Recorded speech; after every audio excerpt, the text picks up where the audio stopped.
Bueno, pues ante todo, muy buenos días. Muchísimas gracias por su asistencia. Muchas gracias a Paloma, a quien acabo de conocer, por invitarme a este encuentro.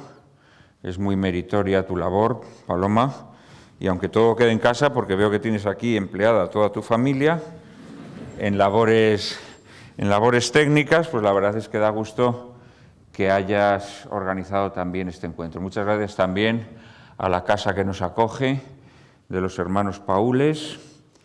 Y bueno, vamos a hablar de un tema que a mí siempre me resulta antipático. Me resulta antipático porque siempre es un territorio minado, ¿no?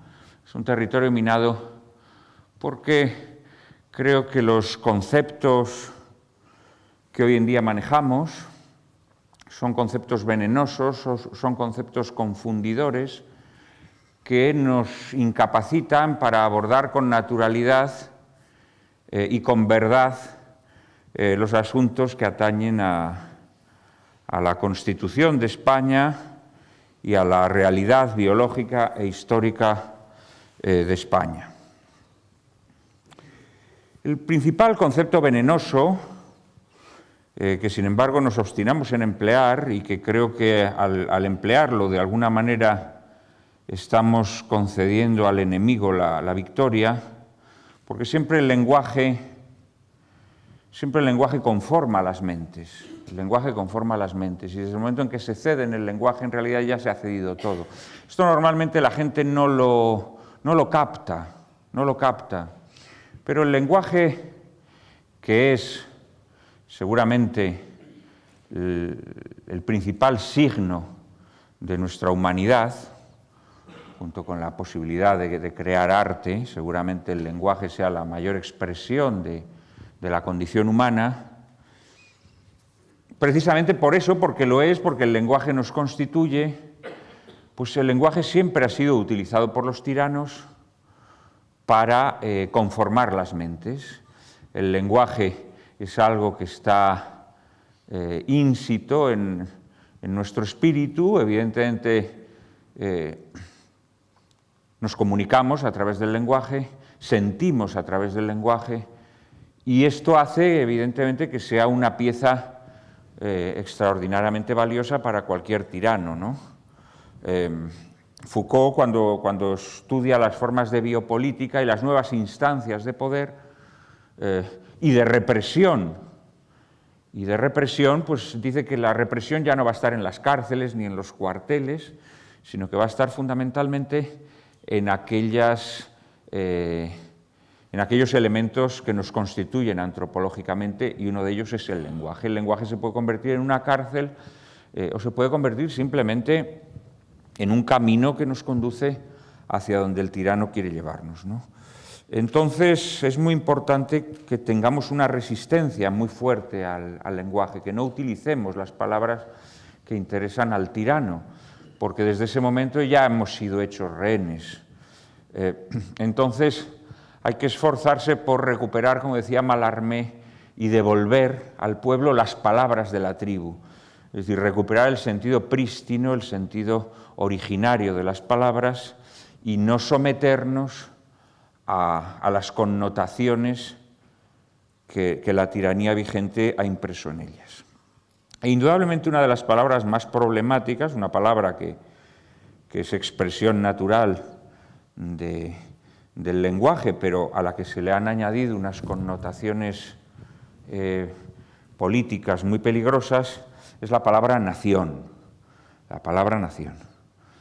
Como sin duda saben, la palabra nación, que tiene un origen latino evidente, que tampoco nos vamos a poner a explicar aquí, la palabra nación siempre se utilizó para designar una comunidad humana a la que vinculaba un origen común, una procedencia común, una tierra propia, y una comunidad humana que en torno a sí, como es natural, genera una cultura propia, genera pues una literatura propia, genera unas leyes propias, genera unas instituciones propias, etcétera, etcétera.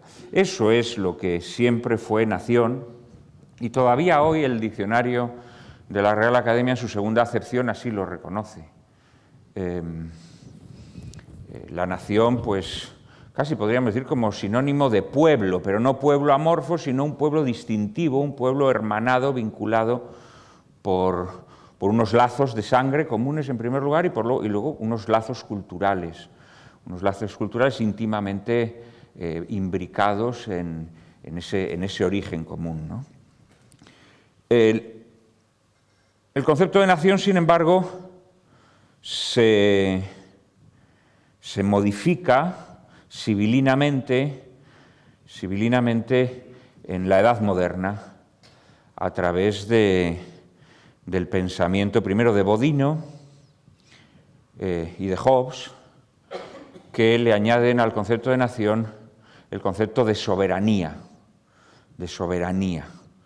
Es decir, la nación ya no solamente sería esa comunidad de gentes que tienen unos lazos de sangre y que tienen unos lazos culturales, sino que esa comunidad está dotada de soberanía, es decir, de capacidad política, de independencia, de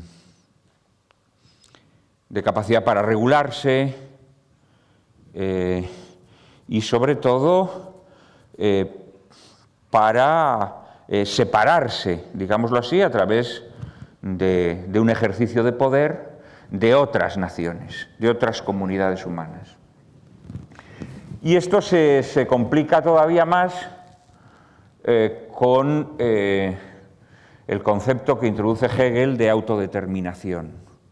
La autodeterminación, que puede ser individual, es decir, el ser humano como instancia que se gobierna y que por lo tanto crea su propio derecho, crea sus propios derechos que tienen que ser respetados y que además en su capacidad para autodeterminarse, ella misma va creando la historia.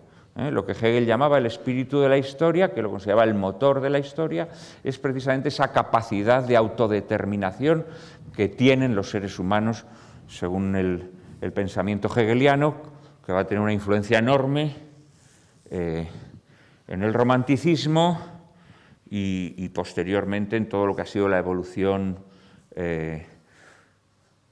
del pensamiento europeo posterior. Evidentemente, esta autodeterminación, en principio, no admite más límites que lo que decía Hegel, que era la libertad del querer. Es decir, todo aquello, como se diría hoy vulgarmente, culo veo, culo quiero, ¿no? Pues esto es la autodeterminación, culo veo, culo quiero. Siempre y cuando, luego dirán los liberales modositos, siempre que la señora se deje tocar el culo, ¿no? Pero si la señora se deja tocar el culo, pues todos los culos son aptos para incorporarlos a ese monstruo voraz que es la autodeterminación. Este es el concepto que, a través de las revoluciones liberales, triunfa. Este es el concepto que dicen los liberales que España se convierte en nación a partir de la Constitución de 1812, donde hay una proclamación de España como nación soberana. No dicen autodeterminada porque es un concepto en esos momentos demasiado filosófico, todavía no extendido, pero de alguna manera se está constituyendo efectivamente en una nación que tiene la soberanía bodiniana, que en ese momento la soberanía se consideraba que la tenía el rey y que posteriormente, a partir sobre todo de Rousseau, se considera que la soberanía está en manos del pueblo. Este concepto venenoso pues es el que creo que está en la raíz de los males que hoy en día nos corroen a la hora de abordar la cuestión de lo que es España, ¿no? Yo hace unos años, coincidiendo con la promoción de uno de mis libros, me preguntó un periodista de Barcelona, me preguntó si yo consideraba que Cataluña era una nación. Me preguntó que si yo consideraba que Cataluña era una nación. Y yo le dije que, evidentemente, para responder a esa pregunta tendríamos que establecer primero qué es lo que consideramos que es una nación. Si consideramos que una nación es el concepto tradicional que he descrito antes, pues evidentemente pocos pueblos de España reúnen los requisitos de una forma tan evidente como Cataluña. Estaríamos hablando de un pueblo ligado en origen por una religión propia, por leyes e instituciones propias, por tradiciones propias, por una lengua propia, y además todo esto, pues a lo largo de los siglos, Cataluña siempre se había esmerado por mantenerlo, por evitar que fuese borrado, ¿no?, por sus relaciones con otros pueblos. Si considerábamos el segundo concepto, el concepto liberal, digámoslo así, evidentemente no, Cataluña no es una nación. Pero no creo que exista ninguna comunidad humana que sea una nación. No creo que España sea una nación tampoco, porque no creo que España tenga ni soberanía ni autodeterminación. Porque creo que soberano solo es Dios. Y no creo que ningún ser humano se pueda autodeterminar, porque creo que todo ser humano tiene la obligación de obedecer la ley divina, la ley moral y la ley natural. Y por tanto, no creo que haya ni soberanía ni autodeterminación. Entonces creo que el concepto de nación liberal es un concepto nefasto, que desde el momento en que lo hemos aceptado ya hemos perdido cualquier posibilidad de presentar batalla en serio a los retos que se le ofrecen a España. Esta es la idea que yo lancé. Es verdad que dije que desde el punto de vista tradicional, sin duda Cataluña era una nación como una catedral, ¿no? El periodista muy avispadamente puso este titular, a pesar de que en el artículo la verdad es que era muy respetuoso con todo lo que le dije y no lo manipuló. Pero bueno, el titular fue lo que quedó y entonces pues en las letrinas de Twitter me montaron un aquelarre terrorífico. Y desde entonces tengo fama de indepe, que bueno, uno tiene fama de tantas cosas que se lo echa todo para el coleto, ¿no? Pero verdaderamente me llamó mucho la atención que hubiera mucha gente que aceptó que Juan Manuel de Prada era indepe y se lo creyó, y entonces, pues todavía hoy escriben cartas al periódico, ¿cómo tienen ustedes a un independentista? No sé qué. Esto también es terrible porque nos damos cuenta cómo el lenguaje ha dejado de servir, es decir, el lenguaje liberado de estos corsés ideológicos ha dejado de servir como vehículo de comunicación en medio de un mundo que está totalmente contaminado por las ideologías, en donde ya es imposible recuperar el sentido de las palabras de la tribu. Esto a mí me parece bastante preocupante y bastante peligroso, ¿no? Para el pensamiento tradicional, al que yo, digamos, me adscribo, pensamiento tradicional español, España, efectivamente, se constituye como una nación de naciones. España se constituye como una agrupación de pueblos que están muy fuertemente vinculados por unas tradiciones propias, en muchos casos por unas leyes propias, por unas instituciones propias, pero que, como dice Vázquez de Mella, han confundido parte de su vida en una unidad superior más espiritual que se llama España. Porque en realidad la razón por la que todas estas comunidades humanas, todas estas naciones originarias deciden vincularse, deciden saltarse ya los lazos de la sangre con sus vecinos, deciden saltarse los lazos de las leyes propias que los regulan, deciden saltarse instituciones propias que han creado y fundirlas con leyes, con instituciones de otras comunidades humanas, e incluso deciden saltarse la lengua autóctona y fundirse en una lengua común, más allá de que mantengan su lengua autóctona, es una razón espiritual. Es una razón espiritual. Es que se reconocen en una religión común, en una fe común. Esa es la realidad de España. Y luego podremos discutir cuándo se produce esto. Y podremos llegar a la conclusión de que seguramente no hay un momento determinante, más allá del momento en el que eso recibe una sustantiva y definitiva sanción política, ¿no? Que será pues, en el reinado de los reyes católicos. Pero esto se va produciendo de forma progresiva, y yo creo que entrar en si no, porque España existe desde la España prerromana, no, España existe desde el momento en que tal, no, España existe desde tal concilio.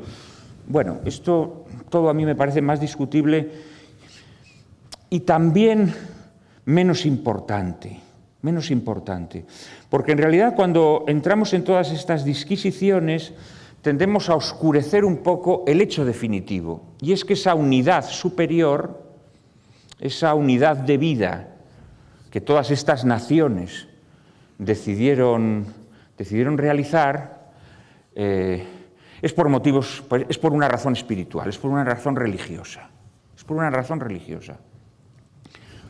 Combatían unos enemigos comunes o medio comunes, porque tampoco hay que presentar el Islam como una cosa monolítica.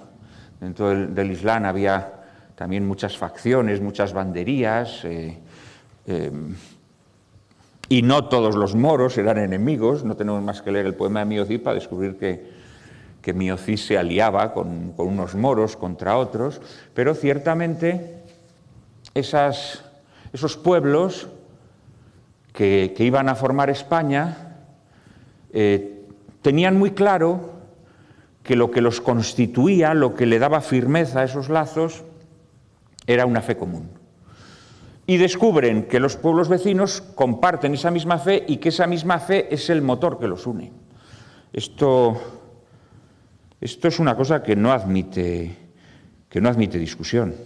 Podrá admitir discusión, pues sí, seguramente presentar la empresa de la Reconquista como una empresa absolutamente uniforme.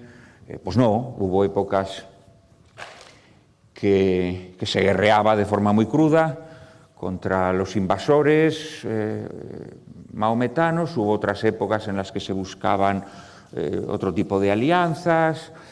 Seguramente esos 8 siglos de Reconquista pues admitieron muchos paisajes, ¿no? Pero lo que sí estaba muy claro es que había unos pueblos que compartían esa fe, que querían mantenerla y que además la convierten en el signo de identidad que les permite desbordar esa unidad pequeña de las naciones para convertirse, si se quiere, en el sentido tradicional, sí se puede llamar a España nación, para convertirse todas ellas en una nación. Y efectivamente funden sus sangres, funden sus tradiciones, respetando las propias, y llegan a una unidad superior. Pero esa unidad superior solamente la da ese elemento. En ese sentido, la célebre frase con la que Menéndez Pelayo clausura la historia de los heterodoxos españoles, más allá de que la retórica de Menéndez Pelayo nos guste más o menos, es una retórica maravillosa porque es una retórica que bebe de las raíces latinas y con una expresión española estupenda, pero pues ciertamente la frase es muy contundente, ¿no? España, evangelizadora de la mitad del orbe, España, martillo de herejes, luz de Trento, espada de Roma, cuna de San Ignacio. Esa es nuestra grandeza y nuestra unidad. No tenemos otra. El día en que acabe de perderse, España volverá al cantonalismo de los arébacos y de los bectones o de los reyes de taifas. Esta frase, indudablemente, primero, señala dónde está nuestra unidad y, en segundo lugar, señala que, perdida esa unidad, España no podrá mantenerse unida. España no podrá mantenerse unida. Pero esta frase de Menéndez Pelayo, este pensamiento que subyace detrás de esta frase, lo han dicho otros muchos grandes pensadores y escritores españoles. Unamuno, en su diario, ya que estamos en Salamanca, yo que soy muy unamuniano, además no podemos dejar de citar a Unamuno. Se pregunta Unamuno, ¿qué hace la comunidad del pueblo sino la religión? ¿Qué les une a los pueblos por debajo de la historia en el curso oscuro de las humildes labores cotidianas? Los intereses no son más que la liga aparente de la aglomeración. El espíritu común lo da la religión. La religión hace patria y es la patria del espíritu. Esto nos lo dice Unamuno. Chesterton tiene una referencia igual, pero hoy no voy a citar a Chesterton, para que no se diga que siempre ando citando a Chesterton. Porque además Chesterton tampoco entiende la realidad española, con lo cual tampoco tendríamos que citarlo aquí. Pero es evidente que de lo que nos están hablando tanto Unamuno como Menéndez Pelayo y tantos otros, Menéndez Pelayo con una retórica, si se quiere, más militantemente católica, Unamuno desde una retórica íntimamente católica, porque Unamuno, aunque muchas veces quería dejar de ser católico, no puede, no lo consigue, es eminentemente católico, es lo que las ideologías modernas pretenden negar, que es que al final lo que permitió que todos esos pueblos con tradiciones diversas, con lenguas a veces diversas, se unieran, fue la religión. Eso es lo que hizo la comunidad de los pueblos, eso es lo que hizo la unidad de España. Y cuando el sentido de esa unidad se va perdiendo, se va diluyendo, es cuando surgen de forma inevitable las tensiones, porque liberados de esa argamasa común, los pueblos que componen España ya no pueden aspirar a la unidad que lograron en otro tiempo. Entonces, a partir de ahí, España, pues claro, ya te tienes que inventar pues, todo tipo de fórmulas totalmente artificiosas, ¿no? Fórmulas tributarias de la política moderna. Claro, cuando nuestros políticos dicen, esto antes lo decía, creo que fue Zapatero, ¿no? Y causó mucho escándalo. Creo que fue el primero que dijo que España era una nación de naciones, ya dándole a la palabra nación el sentido venenoso liberal. Y también dijo que el concepto de nación es discutido y discutible, cosa en la que tenía razón, ciertamente, ¿no? Pero desde el momento en el que aceptas el concepto de nación hegeliana, digámoslo así, o bodiniana, cuando aceptas el concepto jacobino de nación, ¿no? Según el cual todos esos pueblos tienen que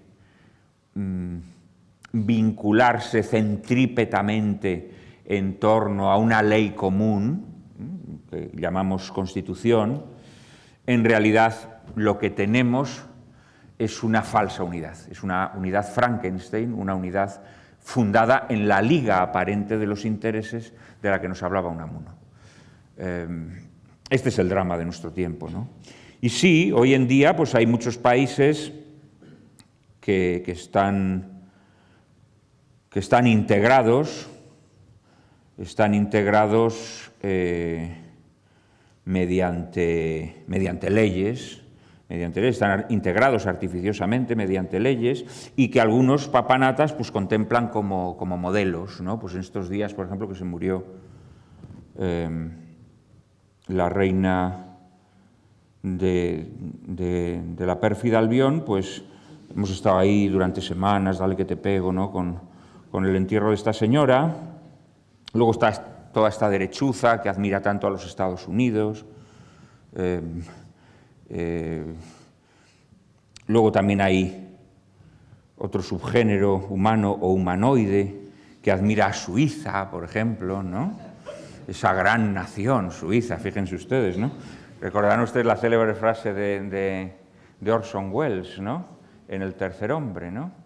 En Italia durante 50 años padecieron guerras, latrocinios, intrigas, asesinatos, todo tipo de crímenes, y el resultado fueron Leonardo, Miguel Ángel.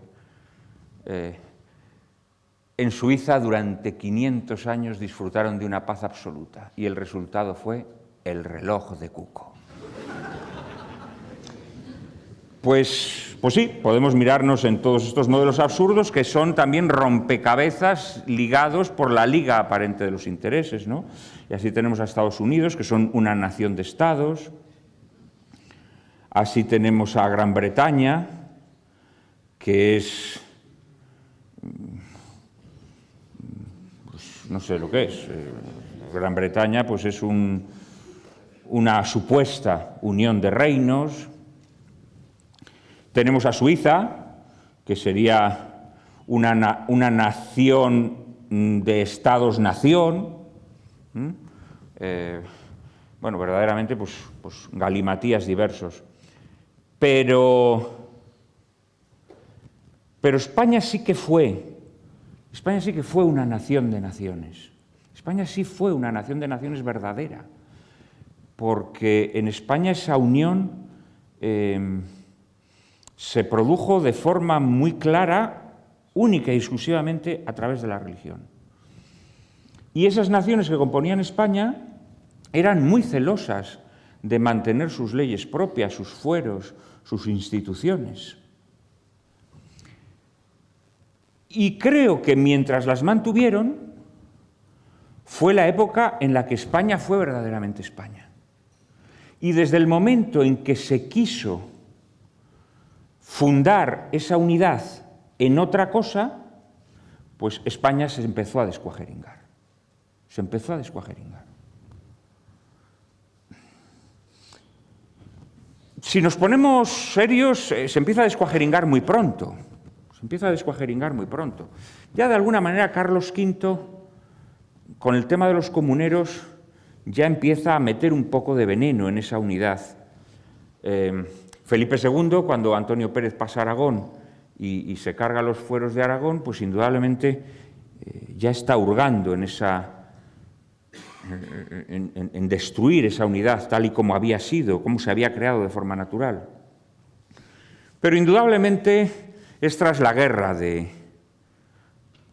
sucesión cuando verdaderamente este veneno se empieza a infiltrar por vía francesa. Casi siempre todos los males nos vienen a través de Francia.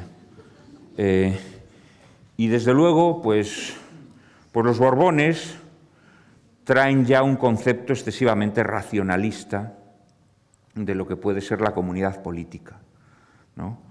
Y los decretos de nueva planta, de alguna manera, ahondan ese mal que va disolviendo a España. Y ya de forma definitiva, completamente definitiva, indudablemente a través de la ideología liberal, que es el veneno que destruye a España, y además que la destruye irremediablemente. Aunque los patriotas sigamos amando a España profundísimamente, todos sabemos conscientemente de que España, mientras no abjure de las ideas nefastas que el liberalismo introduce en su ser, España está herida de muerte. Y podrá contener esa muerte, podrá suministrarle sucesivos remedios temporales, podrá mitigar el dolor de ese desgarramiento. No dudo que existan maneras de retardar este proceso. Pero desde el momento en el que ese vínculo se difumina, o como ocurre hoy, prácticamente podemos decir que desaparece, la unidad de España es como la unidad del monstruo de Frankenstein.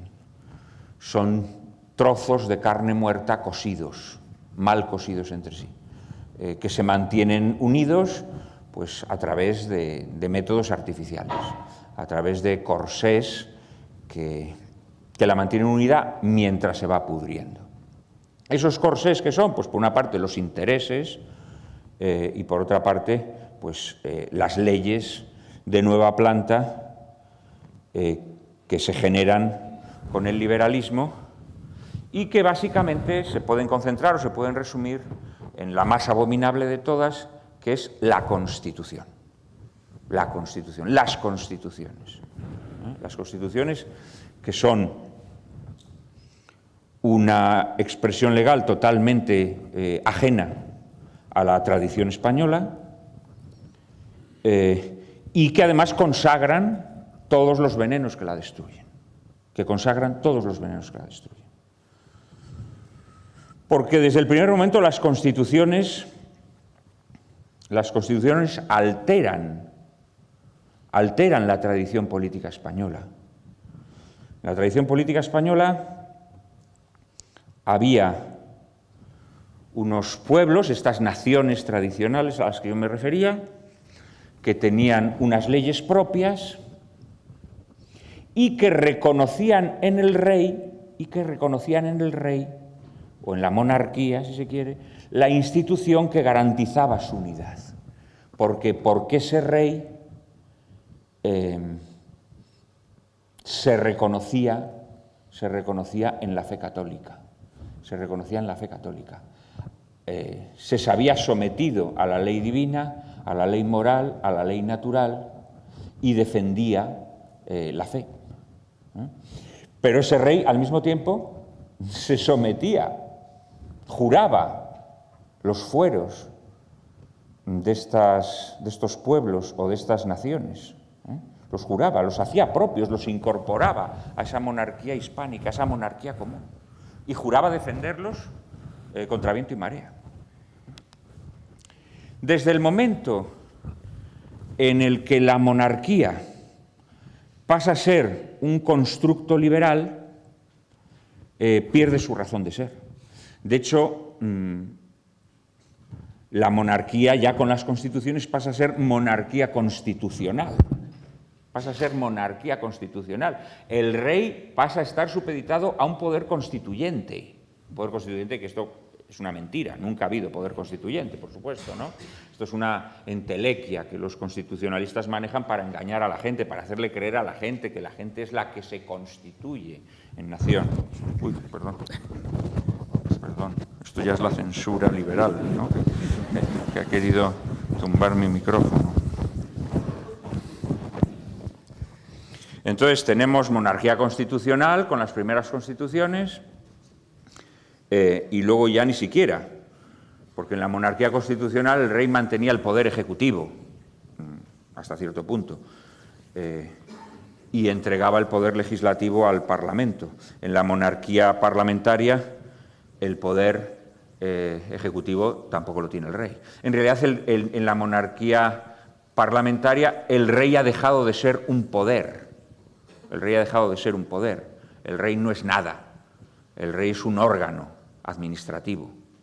La jefatura de Estado es un órgano, como la agencia del medicamento o el Tribunal de Cuentas. Eso es hoy en día la monarquía.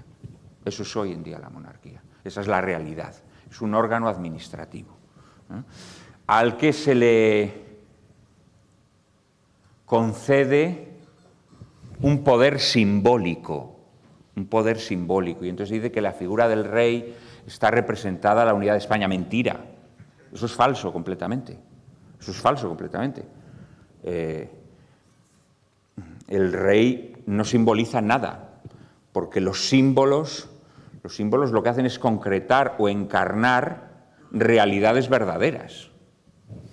Entonces, en estos momentos ya el rey no simboliza nada. Lo puede simbolizar en un sentido estético, si se quiere, o en un sentido ideal, pero no en un sentido real. Para ser símbolo de algo, esa realidad tiene que existir, y esa realidad ya no existe.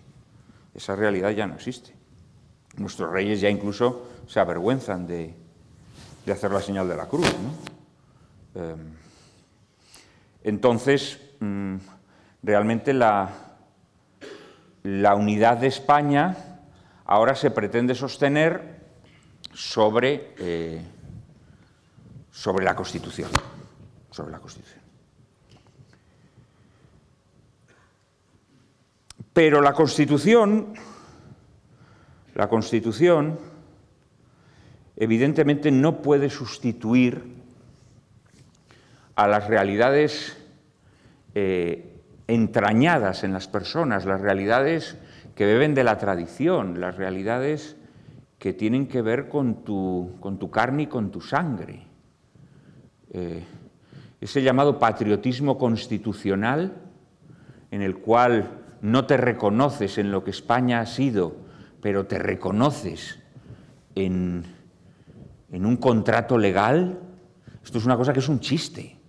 No sé, tal vez quienes firmaron ese contrato legal o lo votaron, a lo mejor son muy apasionados de ese contrato y siguen considerándolo como, vamos, como la luz que guía sus vidas.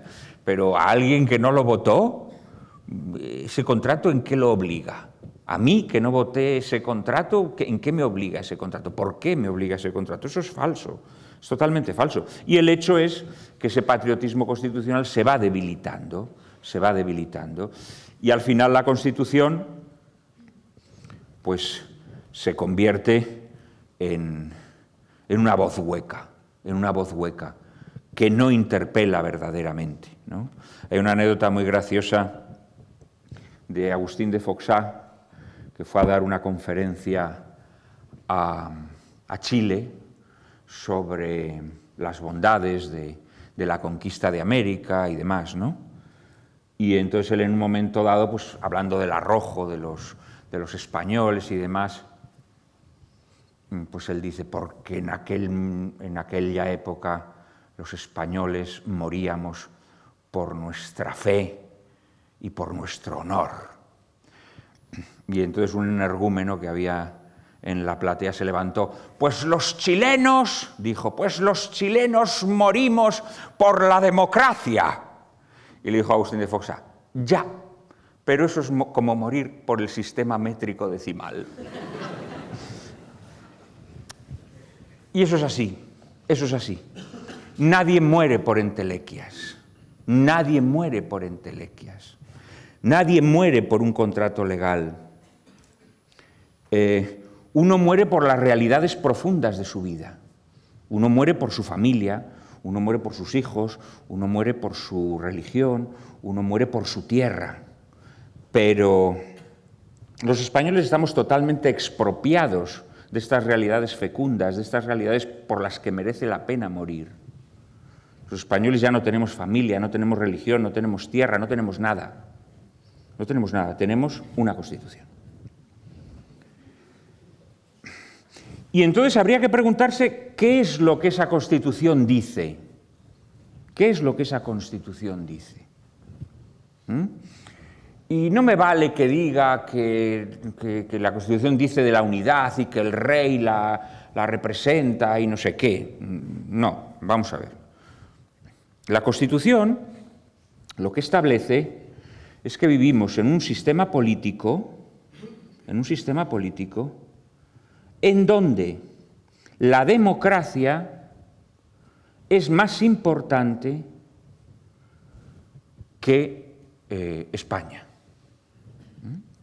puesto que permite que haya partidos políticos que defiendan la disolución de España. Esto es evidente. Si tú consideras que se puede defender políticamente la supervivencia, la muerte de lo que ellos llaman nación, es que estás anteponiendo la democracia a la existencia de España. Esto es así. Esto es así. No admite ningún género de dudas. Es decir, desde el momento en el que el pluralismo político admite la destrucción de la comunidad política, la democracia es más importante que la patria. Entonces, de forma coherente, la Constitución permite la formación de partidos políticos, permite primero que se puedan defender ideas contrarias a la comunidad política. Defiende que se formen partidos contrarios a la comunidad política. Defiende que estos partidos concurran en elecciones, tomen el poder, ocupen las instituciones, pero luego les dice que no pueden llevar a cabo sus ideas. ¿Se dan cuenta de la locura del documento psicopático y loco al que llamamos Constitución? ¿Ustedes se imaginan, por ejemplo, que a la gente se le permitiera echarse novia, se le permitiera casarse, se le permitiera comprar un piso, pero luego no se le permitiera tener hijos? Diríamos que es un mundo aberrante. Nos imaginamos un mundo en donde a la gente se le permitiera tener una tierra, cultivarla, cultivar remolacha, pero no se le permitiera hacer azúcar. Nos parecería un mundo de locos. Sería casi como para una novela kafkiana. Bueno, pues eso es España hoy.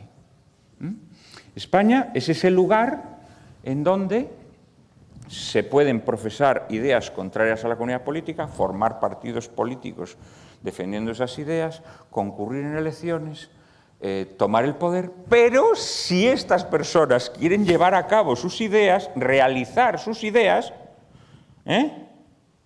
se les dice que están dando un golpe de Estado y se les aplica el artículo 155. Artículo, por cierto, que es absolutamente arbitrario. Yo les invito a que lean ustedes el artículo 155 y eso es un cajón desastre en el que uno puede hacer lo que le da la gana. ¿Por qué puede hacer lo que le da la gana? Porque la llamada nación española hoy está fundada en la irracionalidad. Todo es irracional. La Constitución española es irracional completamente y trata de mantener una unidad falsa en la que falta el cimiento de esa unidad.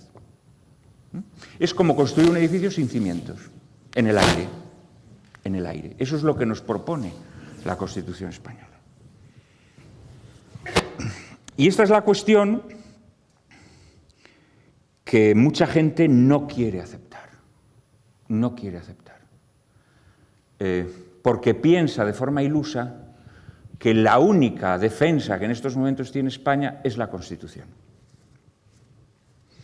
Es una defensa tiránica porque, de verdad, les invito a leer el artículo 155. Es un artículo absolutamente inaceptable. Me hace mucha gracia cuando en la aplicación del artículo 155 se decía es el Estado de Derecho. ¿Pero de qué derecho? Si ese artículo no define nada. Es un artículo que permite hacer al gobernante lo que le dé la gana. Es una locura, es una locura. Pero no solamente fue una locura el artículo 155.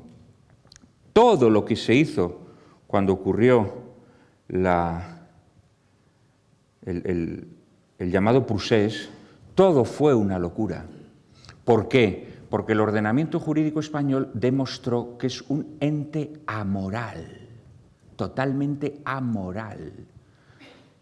Porque como no cree en la verdadera unidad de España, tuvo que reinventarse en ese momento, porque nada estaba previsto. Los artículos del Código Penal que se le aplicaron a los indepes, esos artículos fueron creados para combatir sediciones y rebeliones militares. Porque la democracia española, que es mucho más importante que España, solo tenía miedo a los militares. Y por eso esos artículos están redactados para castigar a militares que se sublevan.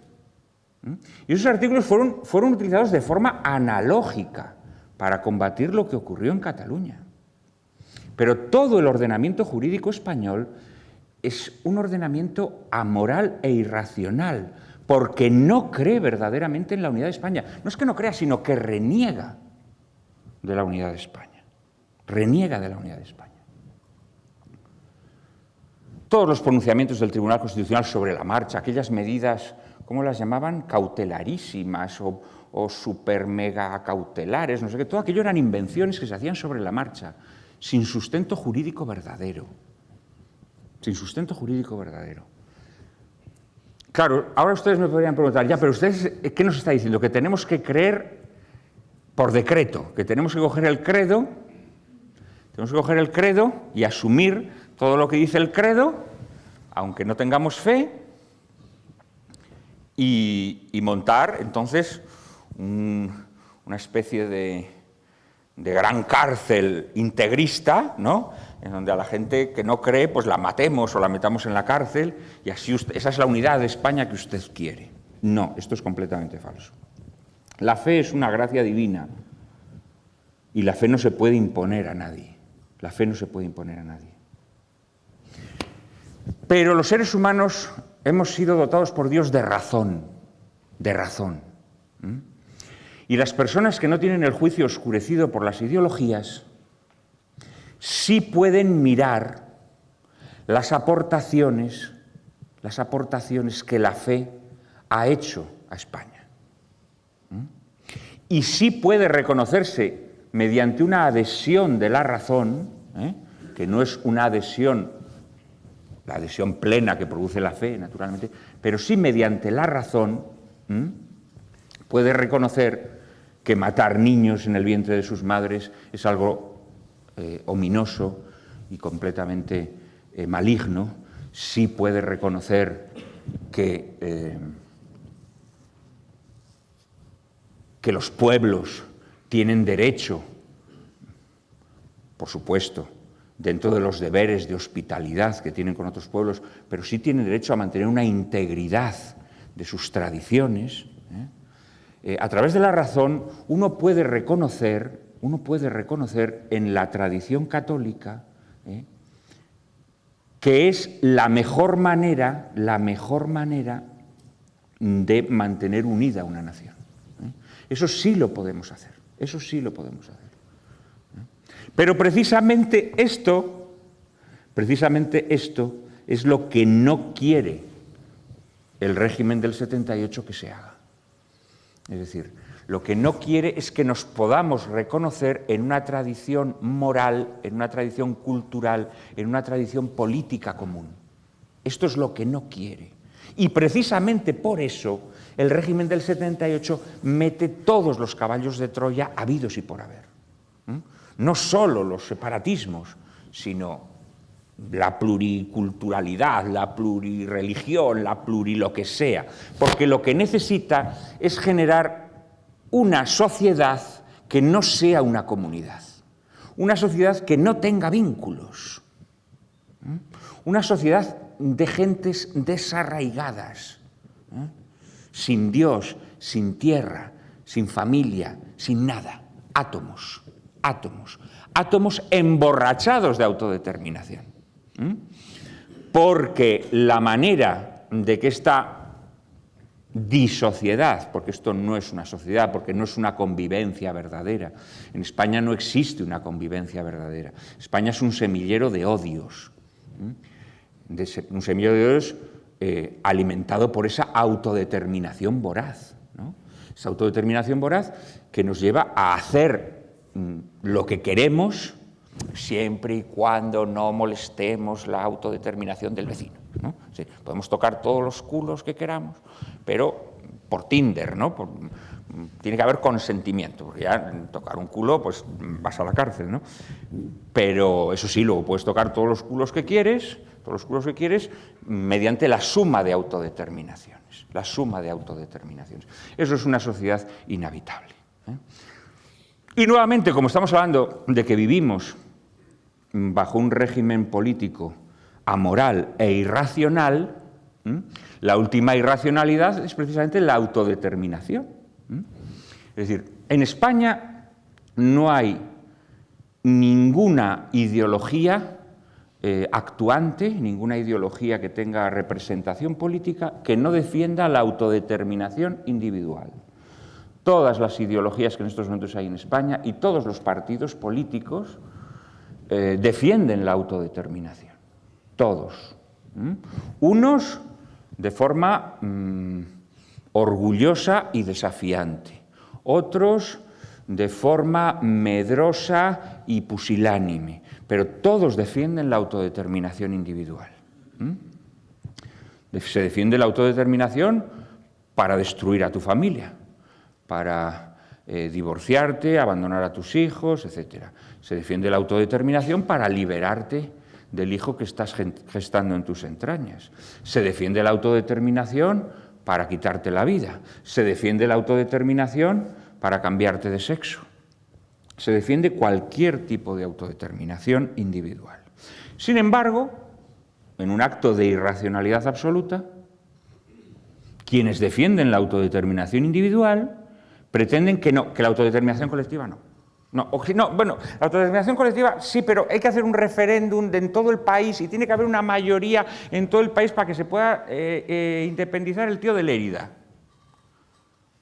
Esto es irracional, completamente irracional. Esto es como si tú le dices al tío que se quiere hacer señora que no, que necesita la aprobación de su tía la de Cuenca y de su hermano el que se fue a vivir a Albacete y de no sé qué, pero ¿cómo que? Oiga, que no, que yo me quiero autodeterminar yo.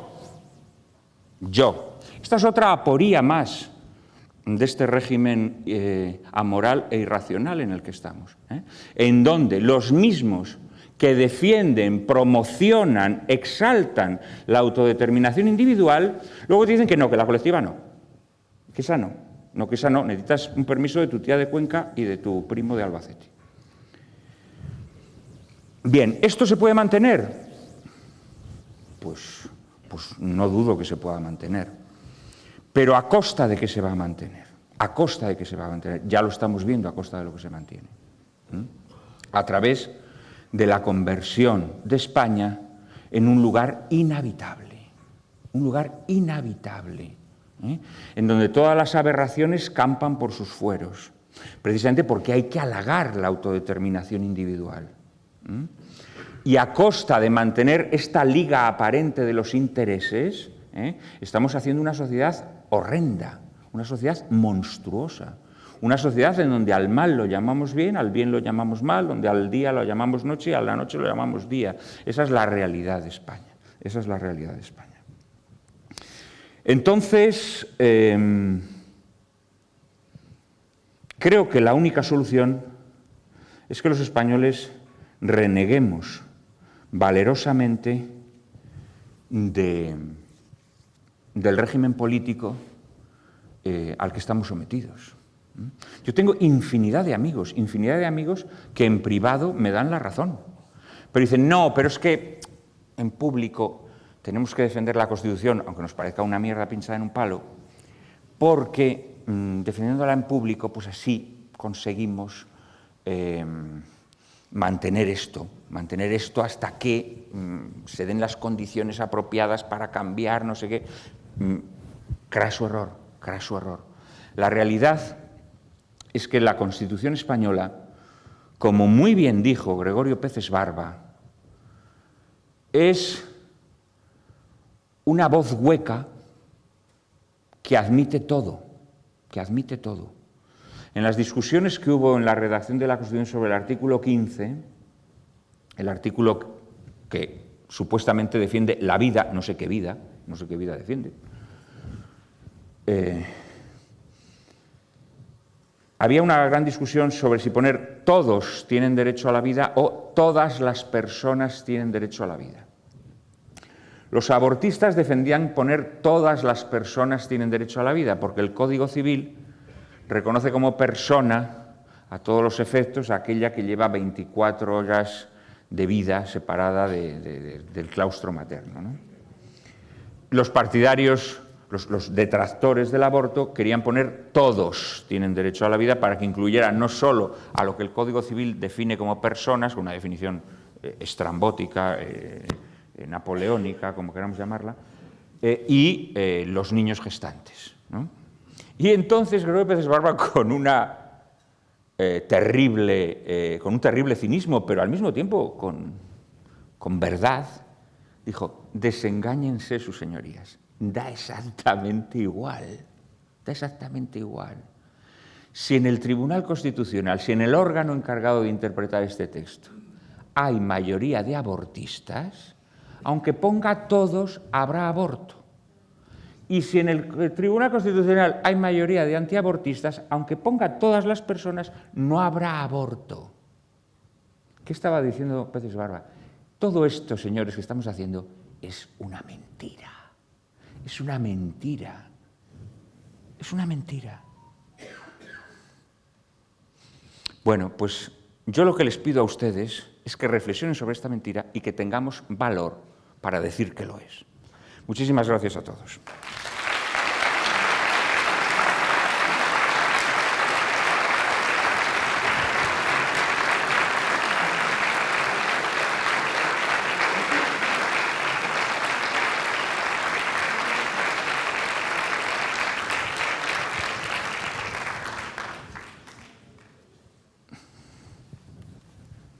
Madre mía. A ver. No va a haber tiempo, que tenemos que irnos a comer. Pero bueno, algunas sí, ¿no? Algunas sí, algunas sí. Vamos a ser paritarios, ¿no? Que haya distribución, hombres, mujeres, jóvenes, viejos, Albacete, Cuenca, todo un poco repartido. Estamos en la España plurinacional. Bien, pues muchas gracias por sus palabras, por su conferencia interesantísima. Y no le voy a hacer ninguna pregunta, solo quiero hacerle algún comentario y a ver qué le parece. Muchas de las cosas que ha dicho estoy de acuerdo con usted, muchas, pero otras no. Otras no, de las que estoy de acuerdo no las vamos a mencionar y de las que no estoy de acuerdo pues solo voy a decir unas cuantas cosas que me parecen importantes, nada más, ¿no? Vamos ¿No se le oye, dicen? Ah. Bueno, venga, diga una cosa con la que no esté de acuerdo y yo, como si fuera una pregunta, y yo le respondo. Muy bien, estupendo, me parece muy bien, muchas gracias, hombre. Vamos a ver, cuando... La más importante, digamos, de las cosas en la que no esté de acuerdo conmigo. Es que cuando usted expresa la idea o el concepto de nación, como si cuando viene de la tradición, dice, incluso la pone previamente a Hobbes. La nación histórica, la nación cultural, la nación no política, digamos, sí. Bueno, precisamente, pues es que esto no es tan viejo. Creo que está utilizando el término nación como si fuera un concepto unívoco y recto. Si leemos los discursos sobre la nación alemana de Fichte, la definición que usted ha dado es justo la que dice Fichte. Bueno, porque en ese momento ellos utilizan eso no, para... Antes no se ha dado una definición igual, nunca. Sí, bueno, no, hombre, no, pero el término nación Fichte lo utiliza ya con un sentido naturalmente político.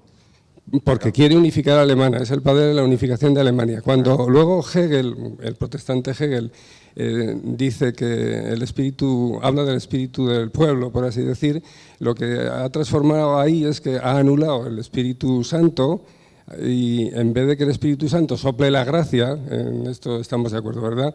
El espíritu del pueblo lo que sopla es precisamente esa cultura que había definido Fichte y que había definido Herder, que hasta entonces no estaba definida esa cultura. O sea que esta nación cultural, bueno, y con esto ya termino, no es previa, ni es de la tradición, es alemana. En España el término nación, usted no tiene más que leer a los clásicos. O sea, constantemente se va a encontrar con el término de la nación catalana, se va a encontrar con el término de la nación vizcaína. ¿Con qué significaba eso? La nación significaba personas de un origen catalán, vizcaíno, y personas a las que se les reconocía, pues eso, unas tradiciones propias, etcétera, etcétera. Pero no es un concepto político. Ese es el concepto de nación que hubo en España hasta el siglo XIX. Sí. No. El mero concepto étnico es un concepto moderno. O sea, étnico, ¿qué significa étnico? Los catalanes han estado diciendo incluso hasta hace poco, bueno, en los años 30, antes de la Guerra Civil, constantemente hablaban de la raza catalana, pero ellos no le daban un sentido etnicista al término de raza. El término de raza se contamina, por lo que todos sabemos, ¿no? Pero Cuando los españoles decíamos la fiesta de la raza, no le estábamos dando un concepto étnico, todo lo contrario, porque la raza que surge de la hispanidad es precisamente la mezcla de razas, ¿no? No, yo creo que esa mirada étnica se la damos nosotros, los modernos, al término de nación, pero en aquel momento era étnico en el sentido en que eran comunidades humanas homogéneas. Eran comunidades humanas homogéneas. Pues claro, en la nación vizcaína, en aquel momento, en el siglo XIV o en el siglo XV o en el siglo XVI, no había señores de Albacete, ¿no? No había señores de Albacete que estaban en Albacete, claro, porque la gente no se dedicaba a mezclarse de esas maneras. Pero no es en el sentido étnico que le damos nosotros como modernos, ¿no? Que le introducimos un veneno que en aquel momento no existía.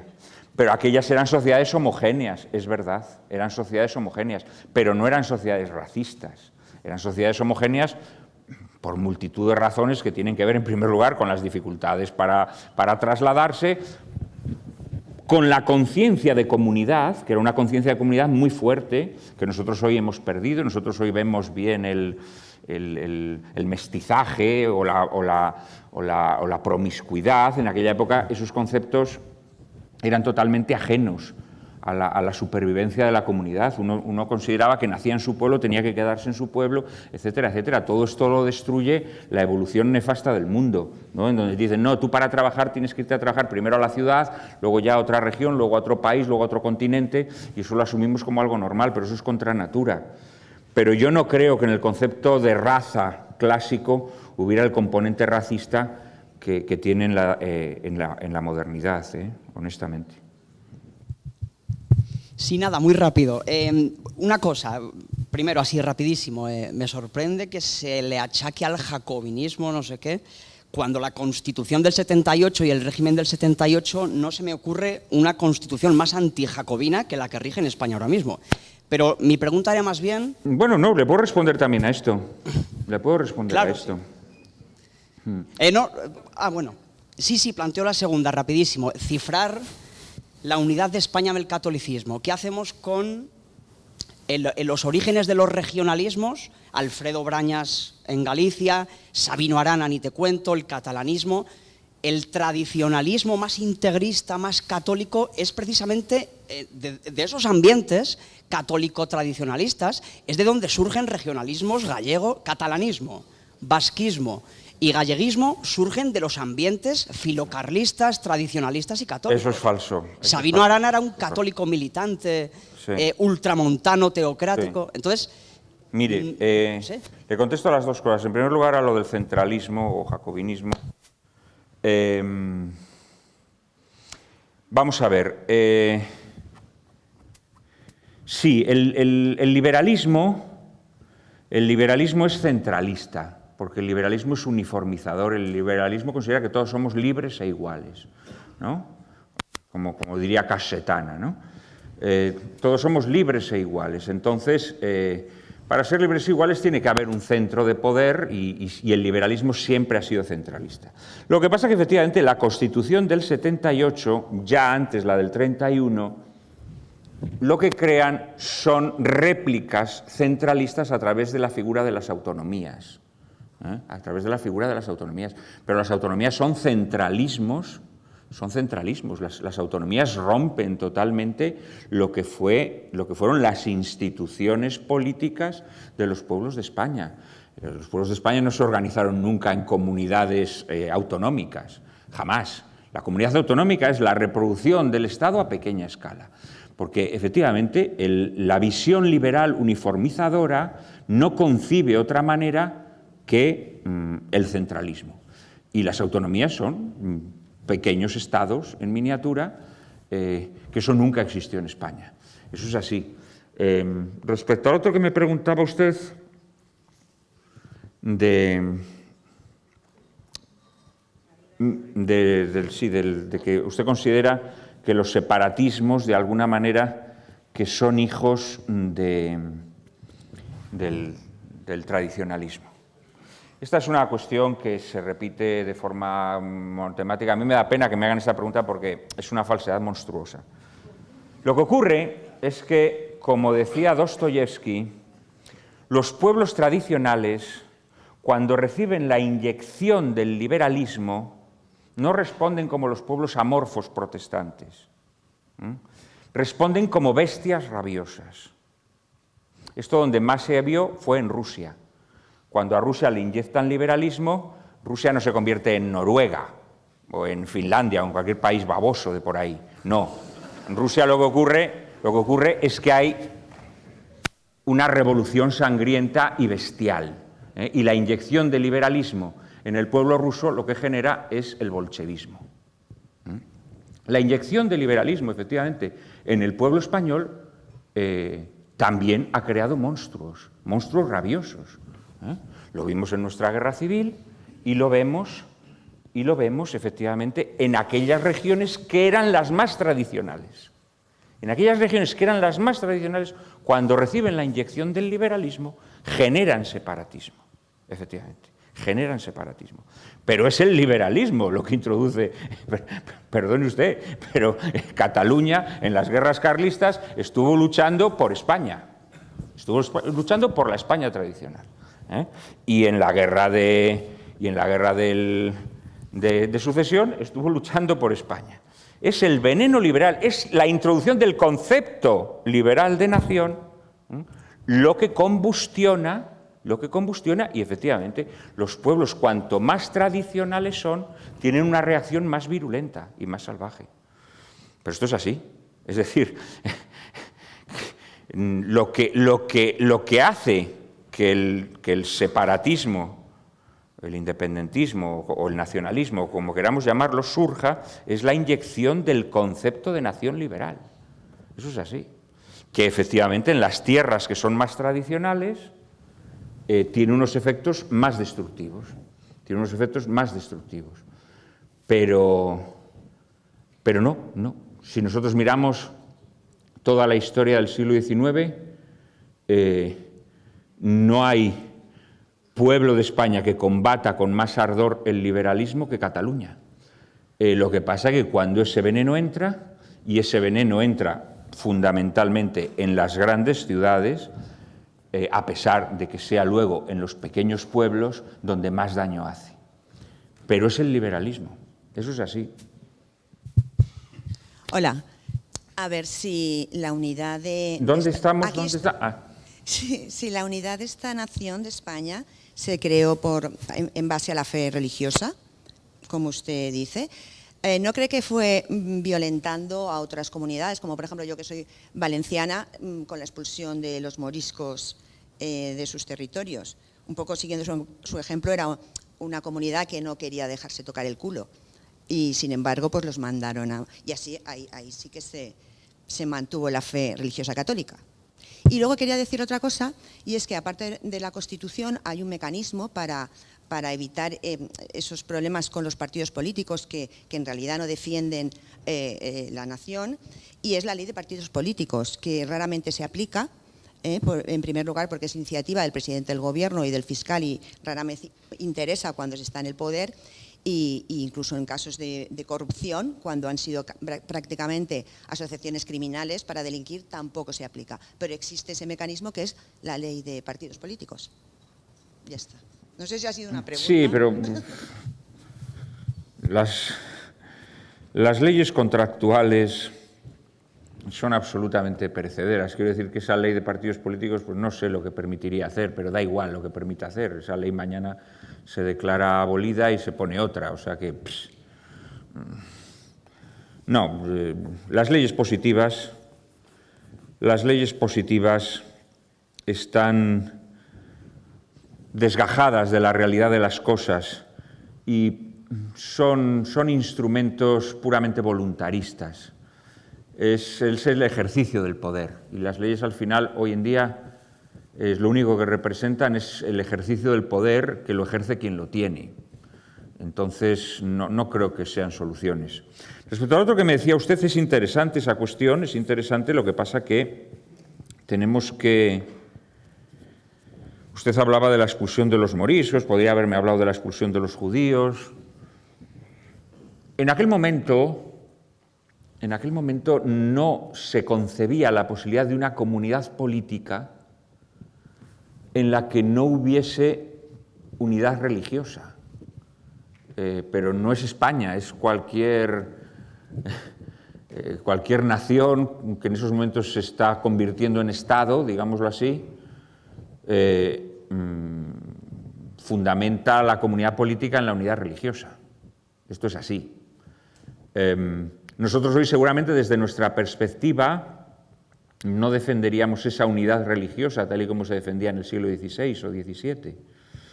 Pero es indudable que para que haya auténtica comunidad política tiene que haber algún tipo de unidad religiosa. Esa unidad religiosa naturalmente se puede resolver mediante una tolerancia de otras confesiones religiosas. Puede haber una tolerancia. De hecho, hemos hablado que durante la Edad Media hubo momentos en los que había tolerancia de otras religiones, más allá de que fueran territorios cristianos. Pero la realidad también es que en aquellas comunidades que están verdaderamente integradas en torno a una fe común, que repito, no tienen por qué tenerla todos como profesión de fe, sino reconocerse en la tradición que esa fe ha generado como modelo de convivencia. Normalmente lo que ocurre es que las personas que tienen otras confesiones de forma natural no quieren estar en ella. No quieren estar en ella. Se las puede admitir, se las puede acoger y habrá personas que quieran vivir en ellas, pero otras muchas no van a querer. Es decir, seguramente muchas de ellas, si son muy firmes creyentes en otra confesión, pues no van a querer vivir en un lugar en donde no es que haya una religión oficial, porque este es un término moderno también, ¿no? Pero en donde la convivencia se establezca en torno a la visión moral, a la visión política de una determinada religión, ¿no? No obstante, hoy la realidad es que yo considero más aliado mío a una persona que tenga otra fe que al medio laicista en el que se ha convertido España.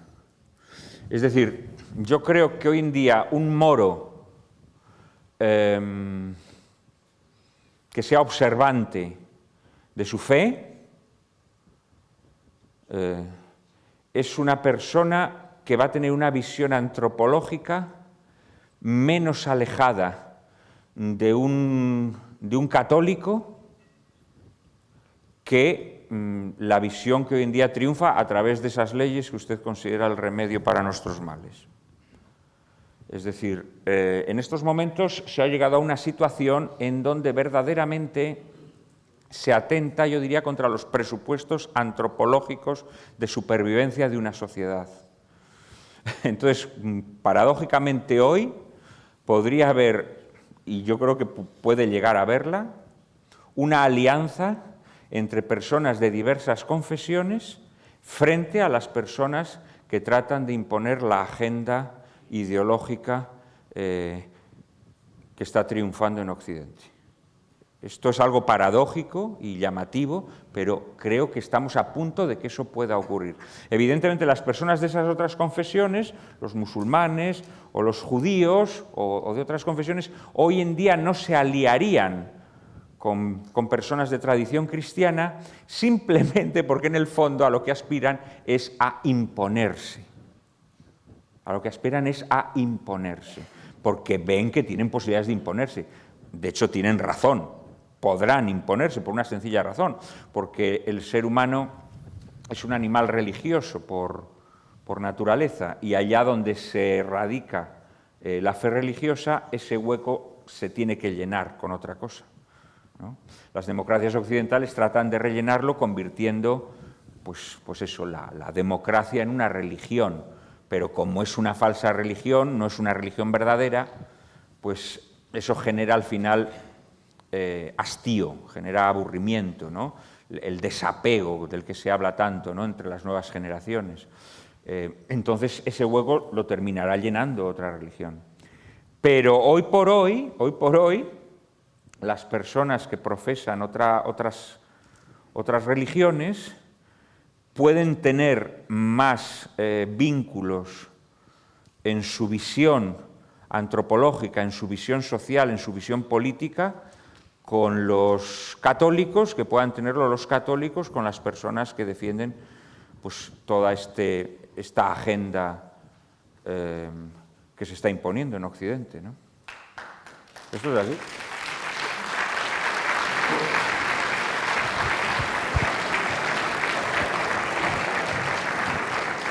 ¿Más preguntas? No, ya acabamos. Pues muchísimas gracias a todos de corazón.